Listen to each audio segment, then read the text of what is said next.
கொண்டிருக்கிற உங்களுக்கு ஆண்டவருடைய வார்த்தை வருகிறது.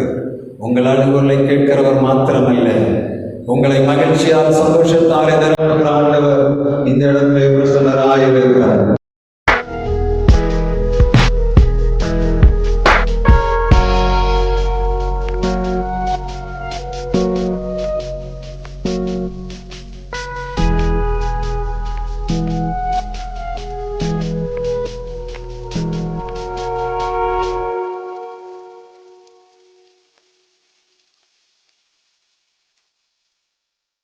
நம்முடைய பிதாவாகிய தேவனாலும் குமாரனாகிய இயேசு கிறிஸ்துவினாலும் பரிசுத்த ஆவியினாலும் உங்களுக்கு கிருபையும் சமாதானமும் இந்த உபவாச கூடுகையிலே உண்டாவதாக.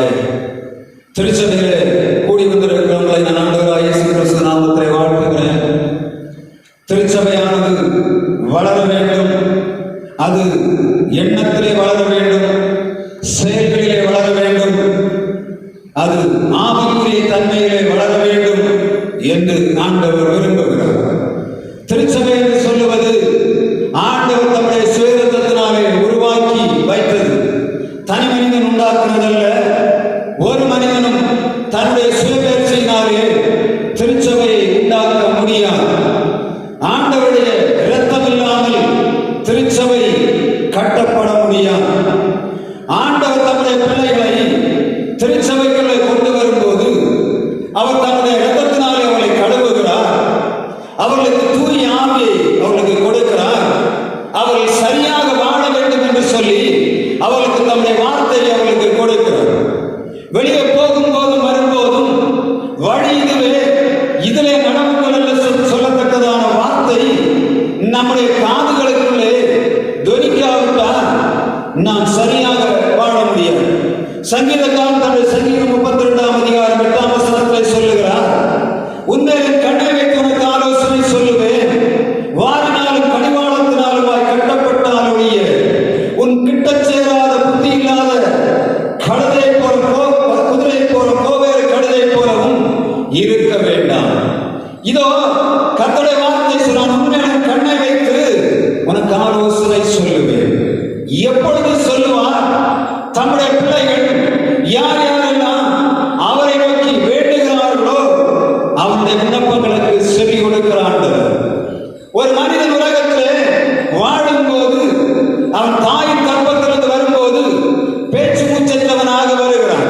ஆனால் அவனுடைய தேவையை நிறைவேற்றும்படியாக ஒரு சின்ன குழந்தை அதற்கு பேசுவதற்கு தெரியாது. அது என்ன செய்யும்? முதலாவது அழும். அழுதவன தாய்க்கு தெரியும், பிள்ளை அழுது. பிள்ளை அழுதா என்ன செய்யணும்? அவள் பார்க்கிறாள், பிள்ளை அழுகிறது. எதற்காக அழுகிறது? பசி எடுத்தால் அழுகிறது, சரீரத்திலே பலவீனம் வந்தால் அழுகிறது, வேறு ஏதாவது தொந்தரவுகள் இருந்தால் அது அழுகிறது என்பதை தன் தாய் வேறு வரைத்து பார்ப்பார். அப்படிதானே? ஒரு தாய்க்கு தெரியும் பிள்ளை எதுக்கு அழுகிறது என்று சொல்லி. நம்முடைய ஆண்டவரும் அப்படிப்பட்டவர் தான். தன்னுடைய பிள்ளைகள் எதற்காக அழுகிறார், என்ன கேட்டுக் கொண்டிருக்கிறார் என்பதை ஆண்டவர் மிக கவனமாக பார்த்துக் கொண்டிருக்கிறார். நம்ம எல்லாருமே எப்பொழுது கேட்கிறோம், ஆண்டவரே என்னை ஆசீர்வதியும். எப்ப வந்தாலும் சரி, ஜெபத்துக்கு வந்தா ஜனங்கள் வாய் தரக்கூடிய முதல் வார்த்தை என்ன இருக்கும்? என்னை ஆசீர்வதியும், என்னை ஆசீர்வதியும்.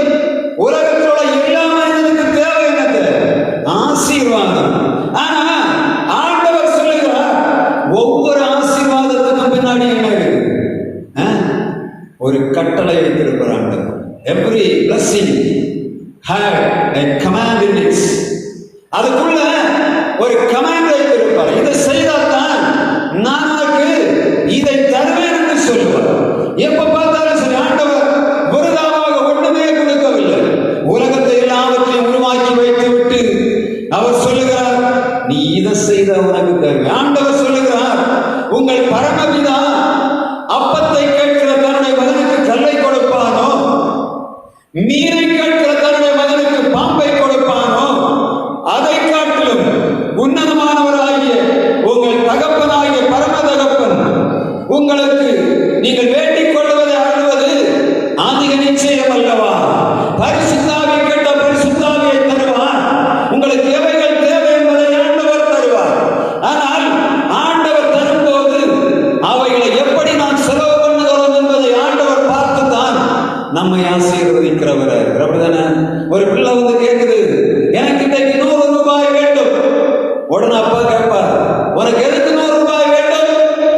அவன் காரணம் சொல்லணும். அப்படிதானே? 100 ரூபாய்க்கு நான் என்னென்ன செய்ய போகிறேன் காரணத்தை சொல்லணும். அவன் சொன்னா மாத்திரம் என்ன கொடுப்பார்? அந்த பைசாய நியாயமாக இருந்தா கொடுப்பார். அவன் 100 ரூபாய் கணக்கு சொல்லாம இருந்தா அவருக்கு கணக்கு தெரியும், இதுக்கு இவ்வளவுதான் செலவாகும். அப்ப எவ்வளவு கொடுப்பார்? 100 ரூபாய் கிட்ட 50 ரூபா தான் கொடுப்பார். காரணம் 50 ரூபாய் தான் செலவு இருக்கணும் தெரியும். சில நேரத்தில் அவன் கேட்பான், 100 ரூபாய் கேட்பான். ஆனா 100 ரூபாய்க்கு கொடுத்து அது முடியாது என்பது தெரியும். அப்பா என்ன பண்ணுவான்? 100 ரூபாய் கொடுத்துட்டு சொல்லுவா, இது உனக்கு பத்தாது, நீ என்ன பண்ணணும்? முடித்து விட்டு எக்ஸ்ட்ரா வருகிறத அங்க கடன் சொல்லிட்டு வா, இல்லாவிட்டு என்ன பண்ணணும்? நான் உனக்கு தருவேன் என்று சொல்லி அனுப்பிவிடுவார். அப்படித்தானே? நம்முடைய ஆண்டவரும் அப்படிப்பட்டவர் தான். இங்க நாம் வேதத்துல மிக முக்கியமாக இன்றைக்கு நான் உங்களுக்கு கொடுக்கக்கூடிய ஒரு ஆசீர்வாதத்தை வைக்கும்படியாக விரும்புகிறேன். வேதத்துல நாம் ஒவ்வொரு நாளும் வேதத்தை கேட்கிறோம். வாரத்தில் எப்படி புதன்கிழமை ஒரு கூட்டம், வெள்ளிக்கிழமை ஒரு கூட்டம், சனிக்கிழமை ஒரு கூட்டம், ஞாயிற்றுக்கிழமை ஒரு கூட்டம், வீட்டு கூட்டம், எல்லாத்துலயுமே சத்தியத்தை கேட்கிறோம். இன்றைக்கு ஒரு சின்ன காரியத்தை ஒரு மத்தியிலே சொல்லி நான் அனுப்பும்படியாக விரும்புகிறேன். நேரம் இல்லை, 1 மணி நேரமாவது அதெல்லாம் பாட்டெல்லாம் பாடல. இப்பொழுது ஆண்டவருடைய மிக முக்கியமான ஒரு காரியத்தை நான் ஒரு மத்தியிலே வைக்கும்படியாக விரும்புகிறேன். அழுகிற பிள்ளைக்கு பால் கொடுப்பதற்கு ஆண்டவருக்கு தெரியும், கேட்கிற தன்னுடைய பதிலுக்கு கொடுக்க தெரியும், ஒன்றுமே செய்ய முடியாதவருடைய பெருமூச்சு ஆண்டவருக்கு தெரியும். எதையுமே செய்ய முடியாது என்றபடி கட்டப்பட்டு கிடக்கிற ஜனங்களுக்கு ஆண்டவர் என்ன செய்ய வேண்டும் என்று அவருக்கு தெரியும். நாம் வேதத்தில் நம்முடைய ஆண்டவரை மிக முக்கியமான காரியமாக இன்றைக்கு வைக்கக்கூடிய காரியம், ஆண்டவர் கேட்கிற தேவன், பதில் கொடுக்கிற தேவன், அவர் எல்லாவற்றையும் தம்முடைய பிள்ளைகளுக்கு செய்கிறவர் என்ற உணர்வு நமக்கு வேண்டும். அநேகருக்கு இப்ப என்னன்னா, நம்ம ஜெபம் பண்ணுகிறோம். என்ன பண்ணுகிறோம்? நம்ம ஆண்டவரை பார்க்கறது இல்லை. அப்படிதானே? யாருக்காவது ஆண்டவரை பார்த்துட்டா ஜெபம் பண்றோம். நம்ம ஜெபம் பண்றது எங்க போகுதுன்னு யாருக்காவது தெரியுமா? யாருக்காவது தெரியுமா? ஒன்றும் தெரியாது. ஆண்டவரை என்னை ஆசீர்வதின்னு சொல்றோம். முன்னாடி இருக்கிற ஆளுக்கு நம்ம சத்தம் போட்டா கேட்கும். ஆனா நம்ம என்ன ஜெபம் பண்ணுகிறோம்? ஆண்டவரை முன்னாடி இருக்கிறது மாதிரி ஜெபம் பண்ணுகிறோமா, இல்ல கண்ண மூடி ஆண்டவர் பரலோகத்தில் இருக்கிறார் என்று ஜெபிக்கிற மாதிரி தெரியல. ஆண்டவர் நீக்க மரத்தரைந்து இருக்கிறார், அது உண்மை. ஆனா நம்முடைய ஜெபங்களை ஆண்டவர் கேட்கிறார் என்ற உணர்வு இல்லாதபடியினால்தான் இன்றைக்கு திருச்சபையானது அல்லாடி கொண்டிருக்கிறது. நம்ம ஜெபம் பண்ணி முடித்து விட்டு ஆலயத்துக்குள்ள வருகிறோம், ஜெபம் பண்ண வருகிறோம். ஜெபம் பண்ணி விட்டு ஆலயத்தை விட்டு வெளியே எழும்பினோம்னா அந்த ஜெபித்து விட்டு போன காரியத்தை வெளியே போன உடனே என்ன பேசுகிறோம்? நீங்க பார்த்துருக்க, ஒரு பிரச்சனைக்காக ஜெபம் பண்ண சொல்லுவாங்க. ஜெபம் பண்ணி விட்டோம், ஆலயத்தை விட்டு வெளியே போனோம்னா அந்த பிரச்சனை என்ன பண்ணுவாங்க? திரும்ப சுமந்து கொண்டு போவாங்க. நிறைய பிரச்சனை இன்றைக்கு திருச்சபைகளிலும் குடும்பங்களிலும் காணப்படக்கூடிய பிரச்சனை என்னன்னா, நாம் ஜெபித்து விட்டோம், ஜெபித்ததை வசனம் சொல்லுகிறது, உன் வாயில் சொல் பிரமாவதற்கு முன்பே நான் அவைகளை எல்லாவற்றையும் அறிந்திருக்கிறேன், கேளுங்கள் தரப்படும், தட்டுங்கள் திறக்கப்படும், தேடுங்கள் கண்டடைங்கள் என்று கர்த்தருடைய வார்த்தை சொல்லுது. மிக கவனமாக கேட்கணும். நம்ம ஜெபிக்கும் போது ஆண்டவர் கேட்டு விட்டார். இந்த உணர்வு இல்லாதவன்னா என்ன பண்ணணும்? வெளியே போனோம்னா நம்முடைய வாயிலிருந்து ஒரு வார்த்தைகள் அவிசுவாசத்தின் வார்த்தைகளாக இருக்கணும்.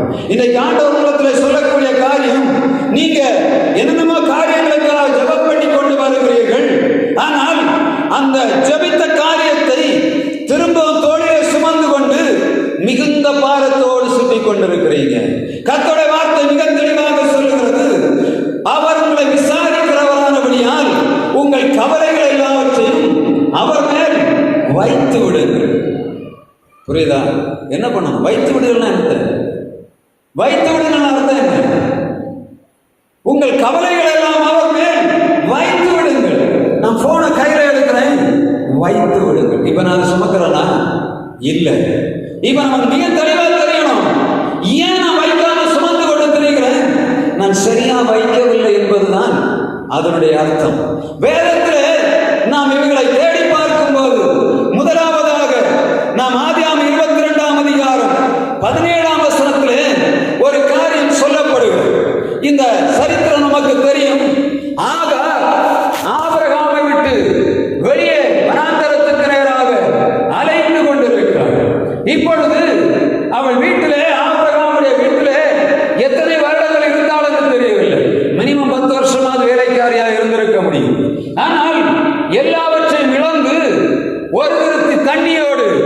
அவள் வெளியே வருகிறாள். வனாந்தரத்திலே, பேர்சபாவின் வனாந்தரத்திலே அலைந்து திரிகிறாள். தனியாக அலைந்து திரிகிறாள். யாரு கூட போறாள்? ஒரு பையன் இஸ்மவேலையும் கூட்டிக் கொண்டு வனாந்தரத்திலே அலைந்து திரிகிறாள். முன்ன பின்ன தெரியாது, வனாந்தரத்திலே என்ன நடக்கும் என்று தெரியாது. தனக்கு மேலே வைக்கப்பட்ட பொறுப்பு தன் பிள்ளை ஒருவனையும் சுமந்து கொண்டு இவள் வனாந்தரத்திலே அலைந்து திரிந்து கொண்டிருக்கிறாள். ஆதியாகமம் 22ஆம் அதிகாரம் 17ஆம் வசனம் சொல்லுகிறது, பிள்ளை இருக்கிற இடத்திலே கர்த்தர் பிள்ளையின் அழுகுரலை கேட்டார். பிள்ளை இருக்கிற இடத்திலே கர்த்தர் பிள்ளையின் அழுகுரலை கேட்டார். இஸ்மவேலின் அழுகுரலை கேட்கிற ஆண்டவர் உங்கள் அழுகுரலை கேட்க மாட்டாரா? வாழ்க்கையில் எல்லாவற்றையும் இழந்து போய், எதிர்பார்ப்புகள் அற்று போய், இனி என்ன செய்ய முடியும் என்று அங்கலாய்த்துக் கொண்டிருக்கிறார் சகோதரனே. ஒரு தொழில் செய்தேன், வியாபாரம் செய்தேன், ஆனால் அந்த தொழிலே நான் குறிப்பிட்ட நன்மையை பெற்றுக்கொள்ள முடியவில்லை. இப்பொழுது வனாந்தரம் போல வாழ்வு மாறிவிட்டது. கடன் வாங்கி வாங்கி இப்பொழுது கடனையும் செலுத்த முடியவில்லை. கடனினாலே வந்த அந்த வேதனையும் சுமந்து கொண்டு நான் சுற்றிக் கொண்டு திருகிறேன். வாழ்விலே வறுமை எல்லாம் இழந்து போனது. நம்பிக்கையற்ற சூழ்நிலை. வனாந்தரத்திலே தண்ணீரும் இல்லை. பிள்ளை ஒருவன், அவள் சொல்லுகிறாள், நான் செத்து போனால் பரவாயில்லை என்று சொல்லி வசனம் சொல்லுகிறது. அவள் ஆகாரை ஒரு இடத்திலே மரத்தடியிலே கிடத்தி விட்டு அம்பு எய்யும் தூரத்தில் போய் உட்கார்ந்து சத்தமிட்டு அழுகிறாள். ஆகார் ஒருபுறம் அழுகிறாள், இஸ்மவேல் இன்னொருபுறம் அழுது கொண்டிருக்கிறான். பிள்ளையின் அழுகுரலை கேட்டால் தாய்க்கு எப்படி இருக்கும்? அவள் தன்னுடைய வாழ்வை பற்றி கேள்விக்குறியாக இருக்கிறாள். தன் பிள்ளையின் வாழ்வு கேள்விக்குறியாக இருக்கிறது. வசனம் சொல்லுகிறது, பிள்ளை சாகிறதை நான் பார்க்க மாட்டேன். பிள்ளை சாகிறதை நான் பார்க்க மாட்டேன்.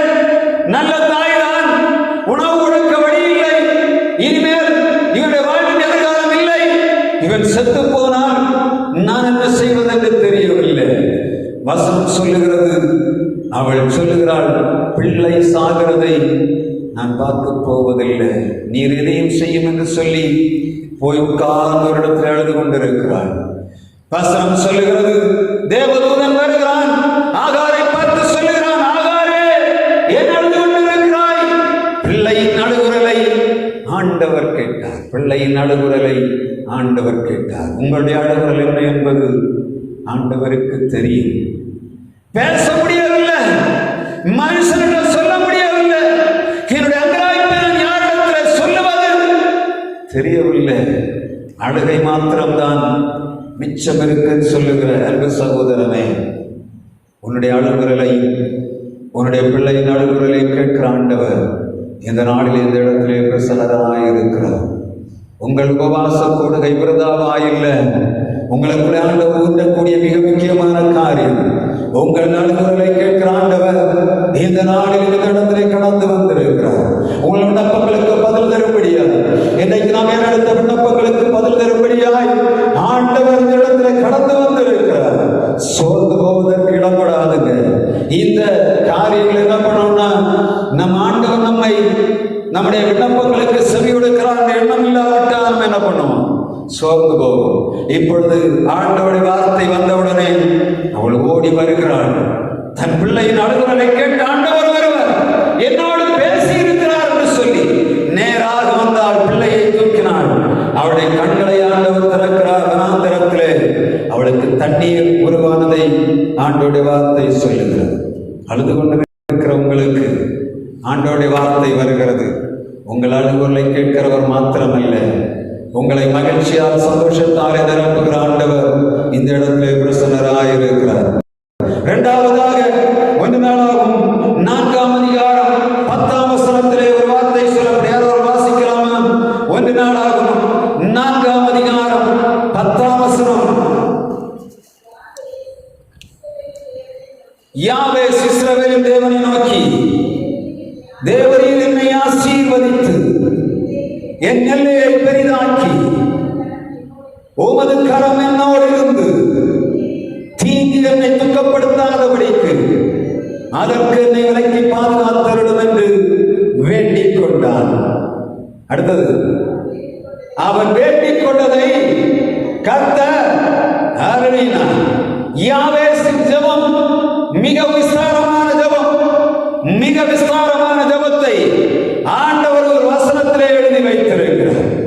யாவேஸ் தன் தேவனாய கர்த்தரை நோக்கி அவன் சொல்லுகிறான், தேவரீர் என்னை ஆசீர்வதித்து. அதற்கு முன்னாடி உள்ள வசனம் சொல்லுகிறது, யாவேஸ் தேவன் தாய் துக்கத்தோடு பெற்றாள். ஆனால் 9ஆம் வசனம் சொல்லுகிறது, யாவேஸ் அவன் சகோதரர்களுக்குள்ளே கனம் பெற்றவனாயிருந்தான், மேன்மை பெற்றவனாயிருந்தான். துக்கத்தோடு பிறந்த மகன்தான். ஆனால் தன் சகோதரர்களுக்குள்ளே கனம் பெற்ற யாவேஸ் ஒரு ஜெபம் பண்ணுகிறான். கொஞ்சம் யோசித்து பாருங்க. நாம் கொஞ்சம் கனம் பெற்றவர்களாய் தேசத்தில் ஒரு உயர் பதவியில் இருக்கிறோம். நம்ம என்ன நினைப்போம்? நமக்கு எல்லாம் கிடைச்சாச்சு, அப்படித்தானே? உலக மனிதர்கள் தங்கள் பதவி உயர்வுகளை, தங்களுடைய மேன்மையான காரியங்களை அது ஆசீர்வாதம் என்று நினைக்கிறார். ஆனால் யாவேஸ் அப்படி அல்ல. இங்கே அவன் சொல்லுகிறான், தேவரீர் என்னை ஆசீர்வதித்து என் எல்லையை பெரிதாக்கி உமது கரம் என்னோடு இருந்து தீங்கனை துக்கப்படுத்தாதபடி அதற்கு என்னை விலக்கி பாதுகாத்தவன் கேட்கிறான். இதே ஆசீர்வாதத்தை இந்த யாவேஸ் கனம் பெற்ற மனிதன் தான். அவள் சகோதரர்களுக்குள்ளே அவன் உன்னதமானவன் தான். ஒருவேளை நல்ல வீடு மாளிகை கட்டி வாழ்ந்திருக்கலாம். ஆனால் அவனுக்குள்ள ஒரு கேள்வி இருந்தது, இது ஆசீர்வாதம் இல்லை. அப்ப என்னதான் ஆசீர்வாதம்? தேவரீர் என்னை ஆசீர்வதிக்க வேண்டும் என்று அவன் கேட்கிறான். இந்த வசனத்தை நாம் வாசிக்கும் போது, ஏன் ஆண்டவரே, யாவேஸ் கனம் பெற்றவனாயிருந்தானே, பின்ன ஏன் அவன் திரும்ப என்னை ஆசீர்வதியும் என்று கேட்கிறான் என்று பார்த்தா, வேதத்தில் நம்ம பார்த்தோம்னா தெரியும் என்னெல்லாம் ஆசீர்வாதத்தை ஜனங்கள் கேட்டார்கள். ஆதியாகமம் 32ஆம் அதிகாரத்திலே அங்கே ஒரு ஆசீர்வாதத்தை நாம் யாக்கோபு கேட்கிறதை பார்க்க முடியும். ஆதியாகமம் 32ஆம் அதிகாரம் 26ஆம் வசனத்திலே யாக்கோபு அவன் ஒரு ஆசீர்வாதத்தை ஆண்டவரிடத்திலே கேட்கிறான். வாசிங்க, ஆதியாகமம் 32ஆம் அதிகாரம் 26ஆம் வசனம். அவர், நான் போகட்டும், பொழுது விடுகிறது, அதற்கு அவர், நீர் என்னை ஆசீர்வதித்தாலுடைய உம்மை போகவிடேன் என்றான். நீர் என்னை ஆசீர்வதித்தாலுடைய உம்மை போகவிடேன். எல்லாருக்கும் இந்த கேள்வி இருக்கிறோம், ஏன் யாக்கோபு என்னை ஆசீர்வதித்தாலுடைய உம்மை போகவிடேன் என்று சொல்லுகிறார். இது அப்படியே யாவேசின் வாழ்விலும் காணப்படுகிறது. இந்த சூழ்நிலை கொஞ்சம் நாம் உள்ள போய் பார்த்தோம் என்று சொன்னால்தான் இந்த யாக்கோபு கேட்ட ஆசீர்வாதம் என்ன என்பது புரியும். யாக்கோபு அந்த 32ஆம் அதிகாரத்தின் முற்பகுதிகள் 15ஆம் வசனத்தில் நீங்க பார்த்தீங்கன்னா அங்க வசனம் சொல்லுகிறது. 32ஆம் அதிகாரம் ஆதியாகமம் 15ஆம் வசனத்திலே அவன் தன்னுடைய சகோதரனுக்கு ஒரு காணிக்கை கொடுத்து அனுப்புகிறான். நான் உங்களுக்கு சொல்லக்கூடிய காரியம் என்னன்னா, இன்றைக்கு அநேக ஜனங்களுக்கு ஆண்டவர் கொடுக்கிற ஆசீர்வாதம் என்ன என்பது தெரியவில்லை. அதை விட்டு நாம் எவைகளை ஆசீர்வாதம் என்று தேடுகிறோம் என்பதை இன்றைக்கு சிந்தனைகளை நிறைநிறுத்தணும். இந்த இடத்துல போகும்போது கர்த்தர் உங்களை ஆசீர்வதித்து வைத்திருக்கிற ஆசீர்வாதம் என்ன ஆசீர்வாதம் என்பதை நீங்கள் புரிந்து கொள்ள வேண்டும். அதை போல நீங்கள் என்ன ஆசீர்வாதத்தை பெற்றுக்கொள்ள வேண்டும் என்பதையும் புரிந்து கொள்ள வேண்டும். உலக மனிதர்களுக்கு உள்ள வித்தியாசமும் உலக மனிதர்களுக்கு நமக்கு உள்ள வித்தியாசம் என்ன? உலக மனிதர் வைத்திருக்கிற ஆசீர்வாதம் வேற, நமக்கு ஆண்டவர் தருகிற ஆசீர்வாதம் வேற. யாக்கோபுக்கு சொன்னவனுக்கு கொடுக்கப்பட்ட ஆசீர்வாதம் வேற, இஸ்ரவேலுக்கு கொடுக்கப்பட்ட ஆசீர்வாதம் வேற. 32ஆம் அதிகாரம் ஆதியாகமம் 15ஆம் வசனத்தை ஒரு ஆள் வாசிங்க. 30-29 இல்ல 14 அதுக்கு முந்தின வசனம், 15க்கு முந்தின வசனம். 200 வெள்ளாடுகளையும் 20 வெள்ளாட்டு கடாக்களையும் 200 செம்மறியாடுகளையும் 70 ஆட்டுக்கடா 20 ஆட்டுக்கடாக்களையும் பால் கொடுக்கிற 30 ஒட்டகங்களையும்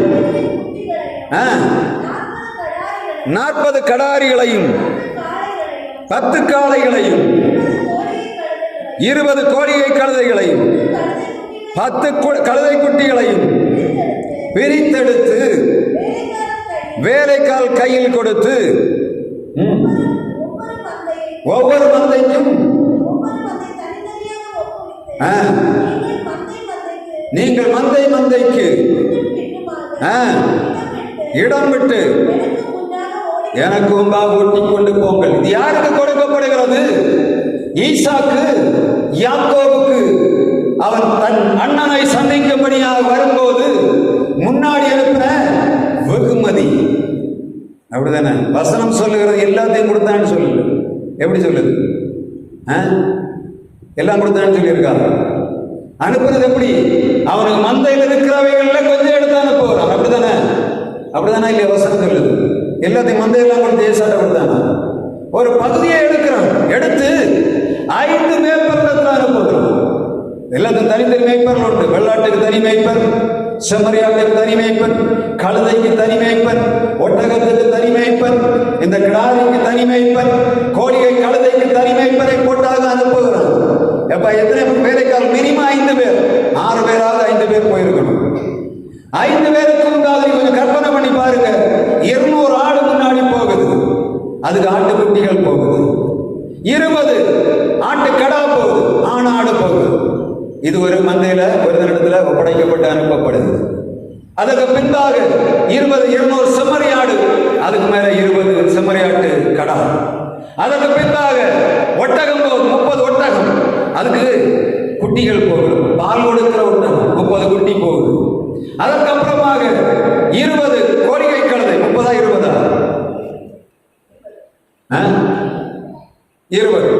20 கோழிகை கழுதை போகுது.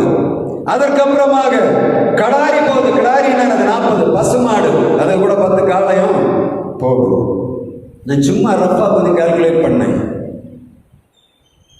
யாக்கோபு என்னை ஆசீர்வதின்னு கேட்கிறான். ஆனா தனக்கு அண்ணன் அனுப்பி இருக்கிற அந்த மொத்த அவ்வளவுக்கு நான் கணக்கு போட்டு பார்த்தேன். இன்னைக்குள்ள கணக்கு 2 கோடி ரூபாய். எவ்வளவு?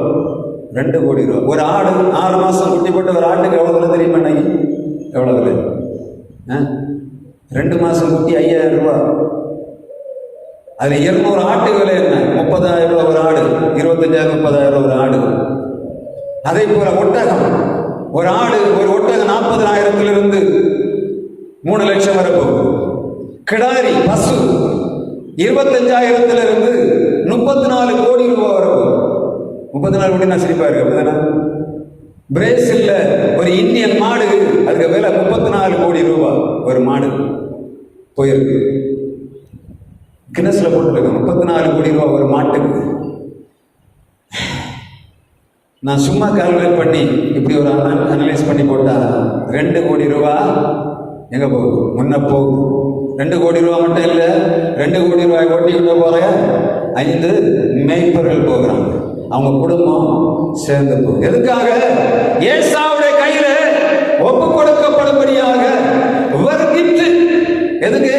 ஒரு மினிஸ்டர் பார்க்க போனா கையில கொண்டு போகிறோம். அதே போல யாரையாவது பெரிய ஆளை பார்க்க போனா கிஃப்ட் கொண்டு போறோம். திருமணத்துக்கு போனோம்னா ஒரு கிஃப்ட் கொண்டு போகிறோம். இங்க தன் அண்ணனை கண்டு பயந்து இவனை எப்படியாவது முதல்ல வெகுமதியை அனுப்பி அவனை சாந்தப்படுத்தி விட்டு பின்பாக போய் அவனை பார்ப்பேன் என்று சொல்லி அனுப்பக்கூடிய வெகுமதி மாத்திரம் 2 கோடி ரூபாய். அவன் சொல்லுகிறான், என்னை ஆசீர்வதித்தாலுடைய உம்மை போகவே. புரிஞ்சுதா? ஆசீர்வாதம் என்னது? ஆடு, மாடு, கோழி, ஒட்டகம், எருமை, இவைகள் அல்ல ஆசீர்வாதம்.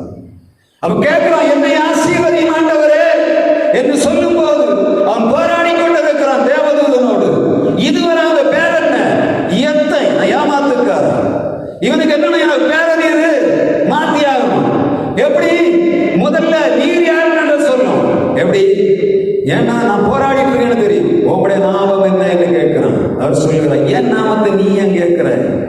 ஏன் நாம சொல்லுகிறான், நீர் யாருன்னு சொல்லணும். நீர் நீர் என்னை ஆசீர்வதித்தாலும் விடவும் மாட்டேன். ஆனா நான் ஆசீர்வதிக்கப்பட்ட காரணம் யாருனால வந்து நான் வெளியே சொல்லணும். இதுதான் அவன் கேட்கிற ஆசீர்வாதம். அப்படிதானே? அவனுக்கு ஒரு எண்ணம் இருந்தது, இதெல்லாம் எப்படி அழிந்து போகக்கூடிய ஆடு மாடை என்ன ஆகும்? அடிச்சு சாப்பிட்டா என்ன ஆயிரும்? அன்னைக்கு காலையில ஆடு நிற்கும், மறுநாள் காலத்தை என்ன இருக்காது, ஆடை காண வயிற்றுல கிடக்கும். எல்லாமே எப்படி இருக்கும்? அவ்வளவு பொருள் அழிந்து போகிற பொருள். எது மட்டும் அழியாது? இஸ்ரவேல் என்ற பெயர் அழியாது. நீங்களும் நானும் இன்றைக்கு இஸ்ரவேல் கோத்திரங்களிலே ஒருவருக்கு தான் சொல்லுகிறோமே தவிர ஆட்டுக்கு பிள்ளை என்னோ, மாட்டுக்கு பிள்ளை என்னோ, ஒட்டகத்துக்கு பிள்ளை என்னோ சொல்லப்படலை. அப்படித்தானே? அவனுக்கு தெரிந்தது என் பெயரை நீர் பெருமைப்படுத்தணும். ஆபிரகாமை பார்த்து ஆண்டவர் சிலர் அழைக்கும் போது, நான் உன்னை ஆசீர்வதித்து உன் பெயரை பெருமைப்படுத்துவேன், இந்த பூமியில் உள்ள வம்சங்கள் எல்லாம் உனக்குள் ஆசீர்வதிக்கப்பட்டிருக்கு. அவன் பேரு பெருமையா இருக்கணும். ஆபிரகாம் என்று சொன்னா யாரு? விசுவாசிகளின் தகப்பன் என்று சொல்லக்கூடிய பெயரை சுமந்து கொண்டு வந்தவனாக வந்தான். இங்கே ஆண்டவர் யாக்கோபை பார்த்து சொல்லுகிறார், நீ இனிமேல் யாக்கோபு என்னப்படாமல் இஸ்ரவேல் என்னப்படுவார். என்ன ஆசீர்வாதம் தேவை? உங்கள் பெயர் உலகத்தில் எப்படி இருக்கணும்? பிரஸ்தாபப்படணும்.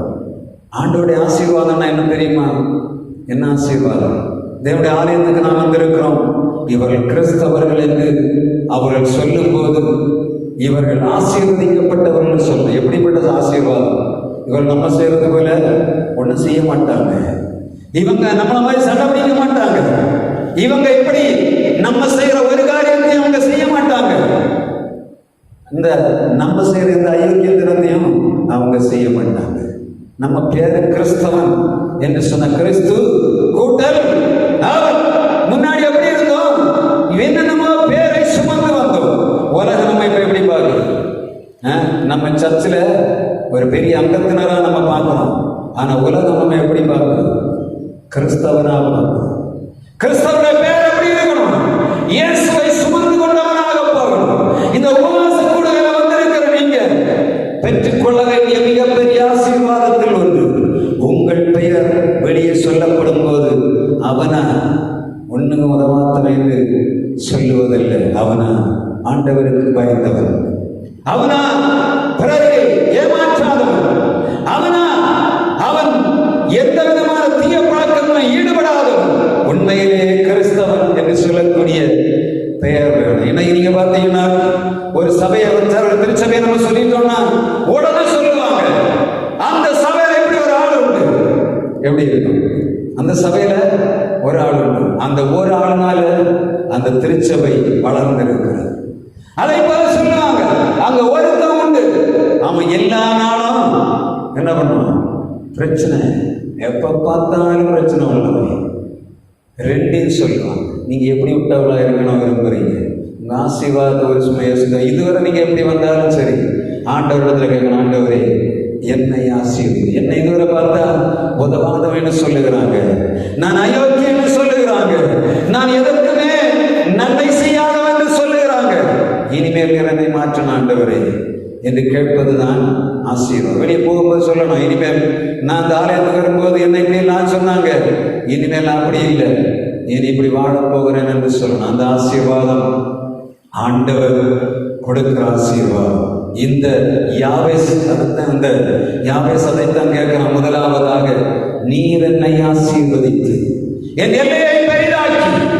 இதே ஆசீர்வாதத்தை இந்த நம்ம ஆதியாகமம் 26ஆம் அதிகாரம் 12ஆம் வசனத்திலே ஆண்டவர் சொல்லுகிறார். ஆண்டவர் ஈசாக்கு அந்த தேசத்தை விதைத்தான். கர்த்தர் அவனை ஆசீர்வதித்தபடியினால் அந்த வருஷத்திலே 100 மடங்கு பலன் பெற்றான். அது ஒரு ஆசீர்வாதம் ஆண்டவர் ஈசாக்குக்கு வைத்தார். இங்க இரண்டாவதாக நீங்க பாத்தீங்கன்னா யாவே சொல்லுகிறான், தேவரீர் என்னை ஆசீர்வதித்து என் எல்லையை பெரிதாக்கி. ஆசீர்வதிக்கப்படும் போது எப்படி ஆகும்? எல்லை பெரிதாகும். ஆசீர்வதிக்கும் போது எல்லை பெரிதாகும். அது 13ஆம் அதிகாரம் 3ஆம் வசனம் 4ஆம் வசனத்திலே ஆபிரகாமுடைய மந்தை மேய்ப்பருக்கும் லோத்துடைய மந்தை மேய்ப்பருக்கும் சண்டை வருகிறது. காரணம் என்ன தெரியுமா? ஆபிரகாம் லோத்து சேர்ந்து ஒன்னா தான் வந்தாங்க.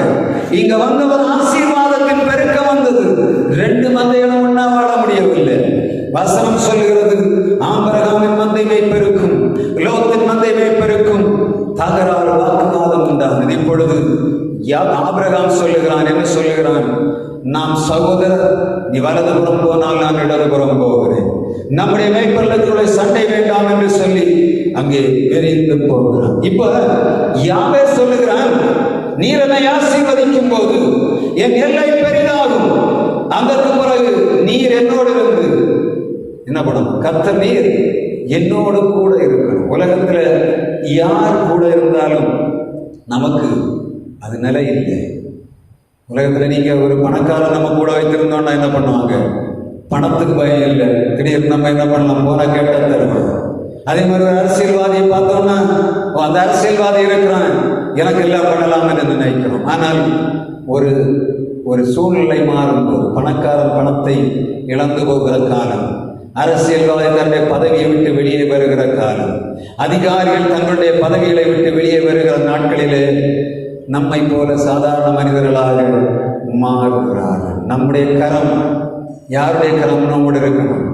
ஆண்டவருடைய கரம் நம்மோடு இருக்கும் போது மாத்திரம்தான் நாம் என்ன செய்ய முடியும்? நம்முடைய இந்த ஆசீர்வாதத்தின் பெருக்கங்களை நாம் என்ன பண்ண நிறைவேறப்படுத்த முடியும். இல்லாட்டா என்ன ஆகும்? அது ஆண்டவருடைய கரம் நம்மோடு இல்லாவிட்டால் இந்த பெற்றுக்கொள்ளக்கூடிய ஆசீர்வாதங்கள் நாம் இழந்து போகக்கூடிய சூழ்நிலையில் உருவாகிறதை நாம் பார்க்க முடியும். உலகத்தில் மனிதனுடைய கரங்களை நம்பி நாம் வாழ்வோம் என்று சொன்னால் நம்முடைய வாழ்விலே அந்த ஆசீர்வாதம் நிறைவேறப்பட முடியாது. கர்த்தருடைய கரம் நெகேமியாவோடு கூட இருந்த போது, வசனம் சொல்ல நெகேமியா 2ஆம் அதிகாரம் 18ஆம் வசனத்திலே, அவன் தேவாலயத்தை கட்டும்படியாக கர்த்தருடைய கரம் அவனோடு கூட இருந்தது. கர்த்தருடைய கரம் இந்த ராஜாவோடு கூட இருந்தபடி 2 ராஜாக்கள் 3ஆம் அதிகாரம் 15ஆம் வசனத்திலே ஆண்டவருடைய கரம் அவனோடு கூட இருந்ததாக கர்த்தருடைய வார்த்தை. எஸ்ராவோடு கர்த்தருடைய கரம் கூட இருந்தது. அவன் கேட்ட வேளையில் அவற்றையும் அந்த ராஜா அவருக்கு அருளினதாக எஸ்ரா 7ஆம் அதிகாரம் 6ஆம் வசனத்திலே சொல்லப்படுகிறது. இந்த ஆண்டவருடைய கரம் நம்மோடு இருக்க வேண்டும். லூக்கா 1ஆம் அதிகாரம் 66ஆம் வசனம் சொல்லுகிறது.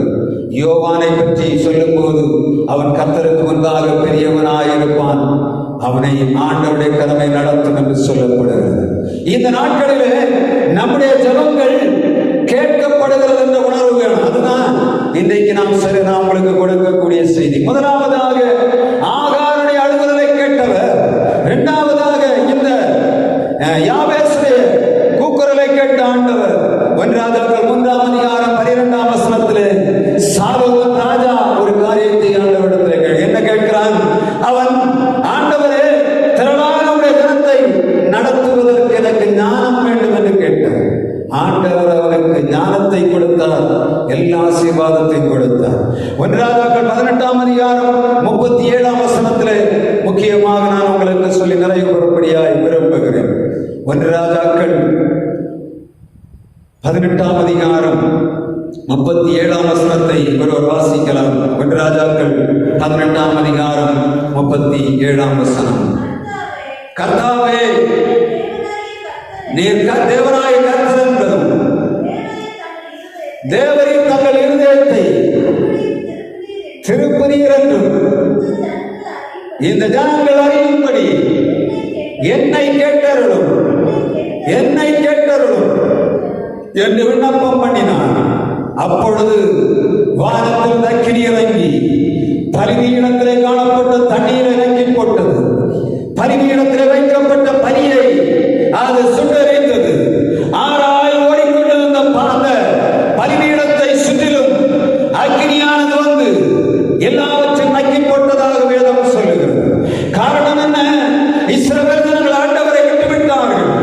இப்பொழுது ஆகாப் விக்கிரக ஆராதனையினாலே தேசத்தை நிறைத்து விட்டான். இஸ்ரவேல் ஜனங்கள் ஆண்டவரை விட்டபடியினாலே எலியா சொல்லுகிறான், என் வாக்கின்படி மழை பெய்யாது, தேசத்திலே மழையை ஆண்டவர் பெய்ய செய்ய மாட்டார். காரணம் என்ன? என்னிடத்தில் ஆண்டவர் அதிகாரத்தை தந்திருக்கிறார். நீங்கள் ஆண்டவரை விட்டுவிட்டீர்கள், எனவே கர்த்தர் தேசத்தின் விளைச்சலை அவர் நாசம் பண்ண போகிறார். தேசத்திலே பஞ்சம் வரப்போகிறது. தேசத்திலே பஞ்சம் வரும்போது எலியாவை ஆண்டவர் எங்கே பாதுகாத்தார் தெரியுமா? எப்படி பாதுகாத்தார்? முதலாவது அவன் அந்த ஆற்றண்டையிலே சாரிபாத்தூர் கேரி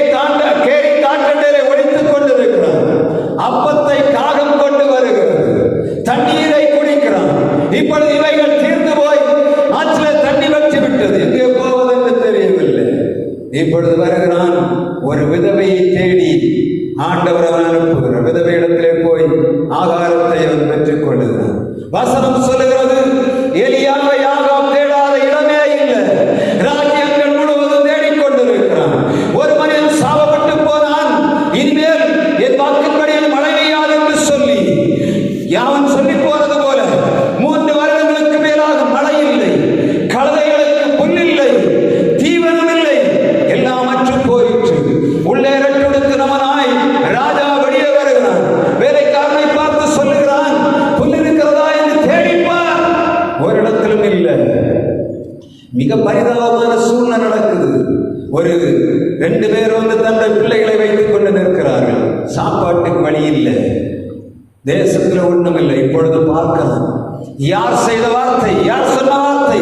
ஒரு மனிதன் சொன்னான், என் வாக்கின்படி மழை பெய்யாது, என் வாக்கின்படி மழையாது. காரணம் என்ன? நீங்கள் ஆண்டவரை விட்டு விட்டீர்கள் என்று சொல்லுகிறான். இப்பொழுது ஆகாப் அவனை தேடுகிறான். தேடி 3 வருடங்களுக்கு பின்பாக தேடி வரும்போது ஒபதியா வழியிலே எலியாவை கண்டுபிடிக்கிறான். கண்டுபிடித்தவனே சொல்லுகிறான், எலியா ஒபதியாவை பார்த்து சொல்லுகிறான், உன் ஆண்டவரிடத்திலே போய் சொல்லு, எலியா என்பவன் வந்திருக்கிறான். அவன் சொல்லுகிறான், ஐயோ, உம்மை தேடாத ராஜ்யம் இல்லை. உம்முடைய தேசத்திலே எல்லா ராஜாக்களிடத்திலும் அனுப்பிவிட்டு அவன் அங்கே இல்லை என்று சொல்லி மறுமொழியாக லெட்டர் வாங்கி கொண்டு கடிதம் வாங்கி வருகிறது வரையிலும் அவன் விடவில்லை. ஆனால் நீர் எங்கே ஒழித்துக் கொண்டிருக்கிறேன் என்பது யாருக்கும் தெரியாது. இப்பொழுது நீர் வந்து சொல்லுகிறேன், நான் எலியா வந்திருக்கிறேன் என்று சொல்லு.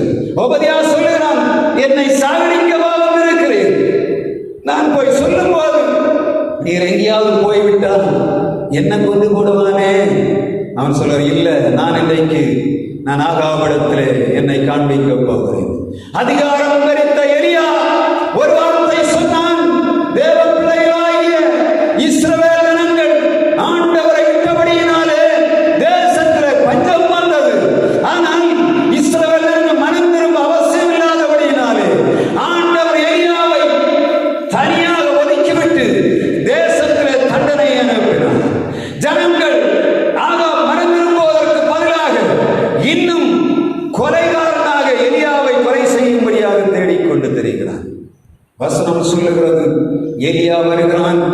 வந்து ஆகாவை பார்க்கிறான். பார்த்துவிட்டு சொல்லுகிறான், ஏய், மனம் திரும்ப என்று சொல்லுகிறான். இவன் சொல்லுகிறான், ஆகாப் சொல்லுகிறான், இஸ்ரவேலை கலங்க பண்ணுகிறவன் நீ அல்லவா? அவன் சொல்லுகிறான், எலியா சொல்லுகிறான், நானா கலங்க பண்ணுகிறேன்? நீ அல்லவா கலங்க பண்ணுகிறாய்? ஆண்டவரை விட்டு போகும்படியாக இஸ்ரவேல் ஜனங்களை திசை திருப்பின உன் மனைவியாகிய யேசபேலின் அக்கிரமங்கள் எங்கே? நீதான் என்ன பண்ணுகிறாய்? இந்த ஜனங்களை திசை திருப்ப பண்ணுகிறார். இப்பொழுது சொல்லுகிறான், நான் இன்றைக்கு ஆண்டவருக்கும் உலகத்துக்குள்ள வித்தியாசத்தை காண்பிக்க போகிறேன். பாகாலை சேவிக்கிறவர்களுக்கும் தேவனை சேவிக்கிறவர்களுக்கும் வித்தியாசத்தை உண்டாக்க போகிறேன். நீ என்ன செய்? நீ பலிபீடத்தை ஆயத்தம் பண்ணு. பாகாலின் தீர்க்கதரிசிகளை கூப்பிடு, நானும் கூப்பிடுகிறேன். அக்கினியினால் பலி கொடுக்கிற தெய்வமே தெய்வம், அக்கினியினால் பலி கொடுக்கிற பதில் கொடுக்கிற தெய்வமே தெய்வம் என்று சொன்னார். நீங்களும் நானும் ஆராதிக்கிற தேவன் அக்கினியினாலே பதில் கொடுக்கிற தேவன் என்பதை மறந்து போக வேண்டாம். தேசத்தின் அக்கிரமம் அதற்கு நாம் ஒத்து போவதற்காக ஆண்டவர் நம்மை அழைக்கவில்லை. உபவாசம் கூடுகிற வந்திருக்கிற நாம் தேவனை நோக்கி கூப்பிடும்படி அழைக்கப்பட்டிருக்கிறோம். எதற்காக? தேசத்திலே காணப்படுகிற அக்கிரமங்களை அழித்து தகர்க்கும்படியான அதிகாரம் உங்களுடைய கையில் என்னுடைய கையில் கொடுக்கப்பட்டிருக்கிறது. நடந்தது தெரியும் இல்லையா? பலிபீடம் கட்டப்படுகிறது. பாகாலின் தீர்க்கதரிசிகள் வருகிறார்கள். காலையிலிருந்து சாயங்காலம் வரையிலும் சன்னதம் ஓதிக்கொண்டிருக்கிறார்கள். கடவுள் வரவில்லை. மத்தியானம் வருகிறான், வந்து சொல்லுகிறான், உங்கள் கடவுள் எங்கேயாவது போயிருப்பார், நீங்கள் கூப்பிடுங்க என்று சொல்லுகிறார். அவள் ரத்தம் வடியை மட்டும் தங்களை கீறிக்கொண்டார்கள். அந்தி பலி செலுத்தும் நேரத்திலே எலியா வந்தான். பலிபீடத்தை செப்பனிட்டான். பலிபீடத்தை செப்பனிட்டு விட்டு அவர்கள் சொல்லுகிறான், அவன் சொல்லுகிறான், ஒருவேளை இந்த ஜனங்கள் இந்த அக்கினி வந்து இறங்கும் போது விறகு நல்ல காய்ந்து போயிருந்தால் வேற ஏதோ வழியில வந்து அக்கினி வந்திருக்கு என்று சொல்லி அவர் ஆண்டவரை விட்டு விடுவார். எனவே சொல்லுகிறார், பலிபீடத்தை வைத்துவிட்டு, பலியின் காலையை வைத்துவிட்டு தண்ணி எடுத்து வாய்க்காலை நிரப்ப சொன்னார். பலியை முழுவதும் தண்ணீரால நிரப்புகிறார். பலிபீடத்தை சுற்றி முண்டெடுத்து முழுவதுமாக தண்ணீரால நிரப்பி விட்டார். ஈர விறகு எரியும் என்று சொல்ல முடியுமா? சொல்ல முடியாது. ஒருவேளை கீழே இருந்து அக்கினி இறங்கி சூட்டினால பொறி பறந்து அது பற்றிச்சு என்று சொல்ல முடியுமா? சொல்ல முடியாது. ரெண்டு காரியத்தை என்ன பண்ணணும்? கட் பண்ணணும். ஈர விறகுல என்ன பண்ணாது? தீ பத்தாது. அப்படிதானே? ஈர விறகுல தீ பத்துமா? பத்தாது. அடியில இருந்து ஒரு கங்கல் வந்தா, தண்ணி இருந்தா கங்கல் மேல வருமா? வராது. இவனுக்கு பெரிய நம்பிக்கை, இந்த ஆண்டவர் யார்? அக்கினியினாலே பதில் கொடுக்கிற தேவன் மாத்திரமல்ல, என் வார்த்தை கனம் பண்ணுகிற ஆண்டவர் என்பதை எரிய அறிந்திருந்தான். எனவே இந்த பலிபீடத்தை முற்றிலுமாக ஒரு மனிதனுடைய விஞ்ஞானமும் சரி, ஒரு மனிதனுடைய அறிவியலோ புவியியலோ இந்த கம்ப்யூட்டரோ எதுவுமே வந்து செய்யக்கூடாது. இதனால நடந்ததுன்னு சொல்லக்கூடிய ப்ரூவ் பண்ணக்கூடாது.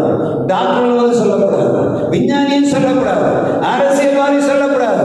இந்த காரியத்தினால வந்ததுன்னு சொல்லி எந்த பிலாசபி அங்க ஒர்க் அவுட் ஆகக்கூடாதுன்னு சொல்லி பலிபீடம் முழுவதும் தண்ணி விறகு ஈரமாக்கினான். கூப்பிட்டான். அவனுக்கு தெரியும் ஆண்டவர் யார்? அக்கினியினாலே பதில் கொடுக்கிற தேவன். தம்முடைய பிள்ளைகள் கூப்பிடும் போது நம்முடைய ஆண்டவர் பதில் கொடுக்கிறவர் மாத்திரமல்ல, எதிர்பாராத எல்லா எதிரடியான காரியங்களை தகர்த்து போடுகிற ஆண்டவர் என்பதை நீங்கள் நினைவில் கொள்ள வேண்டும். உலகமெல்லாம் சொல்லும் இது முடியாது. ஆனால் ஆண்டவர் சொல்லுகிறார், தம்முடைய பிள்ளைகளை பார்த்து நம்முடைய வார்த்தை கீழ்ப்படுகிறவர்களுக்கு எல்லாம் கூடும். தேவனால் கூடாத காரியம் ஒன்றுமில்லை. எழும்பலாமா? கூடுமே, எல்லாம் கூடுமே. உமாரே எல்லாம் கூடும். நம்முடைய ஆண்டவர் ஆகாரின் அழுகுரலை கேட்டவர், யாவேசின் விண்ணப்பத்தை கேட்டவர், இந்த எலியாவுடைய வார்த்தையை கேட்ட ஆண்டவர், சாலோமோனுடைய ஜெபத்தை கேட்ட ஆண்டவர் உங்கள் ஜெபத்தையும் கேட்டுக்கொண்டார். எத்தனை வருடங்களாக ஜெபம் பண்ணி கொண்டிருக்கிறோம். முடிவு வரையில் சொல்லி இருக்கோம். இனி முடியாது என்று சொல்லி நீங்க சோர்ந்து போய் கிடக்கலாம். என் ஆண்டவரால கூடாத காரியம் ஒன்றுமில்லை. அதுதான் இன்றைக்கு ஆண்டவர் தருகிற வார்த்தை. வருடங்கள் எத்தனை ஆனாலும் சரி, எல்லா எதிரியான சூழ்நிலையானாலும் சரி, உங்களை அழைத்தவர், உங்களை வேறுபடுத்தவர், உங்களுக்கு நாமம் கொடுத்தவர், உங்கள் பேரை இஸ்ரவேலாக மாற்றி நம்முடைய ஆண்டவர் உங்கள் ஜெபங்களை கேட்கிறவராக இருக்கிறார். சரீரத்திலே பலவீனம் இருக்கிறது, நோய் இருக்கிறது, ஆனால் அதை காட்டிலும் உங்கள் ஜெபங்களை கேட்கிறவர், ஆகாரின் அழுகுரலை கேட்கிறவர் ஆண்டவர் கூட இருக்கிறார். நாம் உண்மையாக அறிக்கையிடும் கூடுமே, எல்லாம் கூடுமே. ஆண்டவரால கூடாத காரியம் ஒன்றுமில்லதை நாம் வாய்களை திறந்து பாடணும். நீங்க நினைத்து கொண்டிருக்கிறீங்க, என்னுடைய ஜெபமெல்லாம் வீணாய் போயிட்டு. இல்லை, ஆண்டவருடைய ஜெபங்களுக்கு பதில் கொடுக்கிறவராய் அவர் கடந்து வந்திருக்கிறார். கூடுமே, எல்லாம் கூடுமே, உம்மாலே எல்லாம் கூடும். கூடாதது ஒன்றுமில்லை, உம்மால் கூடாதது ஒன்றுமில்லை. கூடுமே, எல்லாம் கூடுமே, உம்மாலே எல்லாம் கூடும். கூடாதது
கடந்து வந்து உங்கள் ஜெபங்களுக்கு பதில் கொடுக்கிறவர், உங்கள் விண்ணப்பங்களுக்கு செவி கொடுக்கிறவர், ஆகாய் நடுவுரை கேட்டவர் அல்லவா? உங்கள் வருவே நீக்கி போடும்படியா, உங்கள் வழி இல்லாத அந்த அவாந்தர வழியிலே நீரூற்றுகளை உருவாக்கும்படியா ஆண்டோட வல்லமை காமித்துக் கொண்டு சகோதரியே சகோதரனை சரீரத்தில் நோய்களோடு வந்திருப்பீர்கள் என்று சொன்னார். உங்கள் நோய் இருக்கிற இடத்துல கைகளை வைத்து, உங்கள் இதயங்களிலே கைகளை வைத்து, ஆண்டவரே இந்த உபவாச கூடுகளை வந்திருக்கிற ஆண்டவரே, நீர் உயிர்த்தெழுந்தவர், மரித்து ஆனாலும் சதா காலங்களிலும் உயிரோடு இருக்கிற உண்மை அல்லவா சேவிக்கும் உங்களுடைய வல்லமை இப்பொழுது என் கையின் மூலமாக இறங்கட்டும் ஆண்டவரே. உங்களுடைய உயிர்ப்பிக்கிற வல்லமை என் சரீரத்திலே பாயட்டும் ஆண்டவரே. என் சிந்தனையிலே உங்களுடைய அபிஷேகத்தின் வல்லமை பாயட்டும். இயேசுவின் ரத்தம் பாய்வதாக. ஹல்லேலூயா ஹல்லேலூயா. விடுதலை நாயகன் வெற்றியை தருகிறார், எனக்குள்ளே இருக்கிறார். என்னே